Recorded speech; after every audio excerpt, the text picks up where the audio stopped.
Deuxième grand mode de montage, on a vu précédemment donc, le mode de montage par bout à bout. Et donc là, on voit le montage par insertion. Alors le principe du montage par insertion, c'est qu'on va insérer en écartant des plans au début, au milieu, à la fin, où on veut. Dans un reportage, ça va être évidemment toutes les scènes d'action, les plans de début, les plans de fin, les séquences et les plans de transition qui vont s'intercaler entre les interviews. Bon, dans une fiction, ça peut être changer une prise. Finalement, on en a vu, on en remet une autre, donc il faudrait bien le faire aussi par insertion. Ça peut être aussi des plans de coupe, des inserts, ce qu'on appelle, que l'on peut placer par insertion. Alors le principe, comme toute insertion, c'est d'abord de placer sa tête de lecture là où on veut insérer.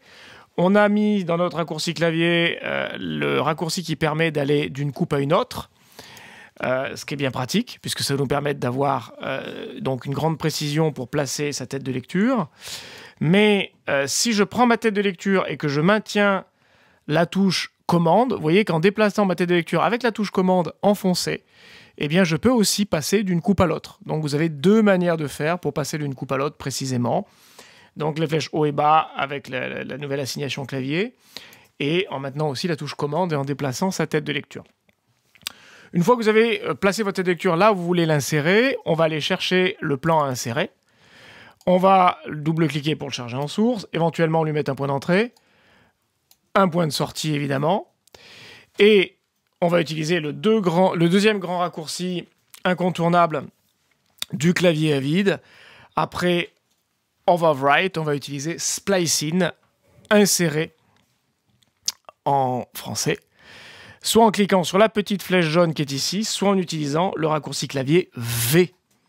Paf. Et automatiquement, vous voyez que le plan s'est bien inséré en écartant les deux plans qui sont de part et d'autre.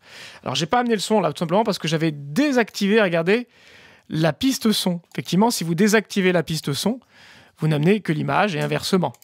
Donc, si vous l'amenez image et son, n'oubliez pas d'activer et la piste bleue et verte des deux côtés pour qu'au moment donc de l'insertion, j'ai bien l'image et le son qui arrivent. Et on voit bien donc que ce plan a écarté le plan d'avant et le plan d'après.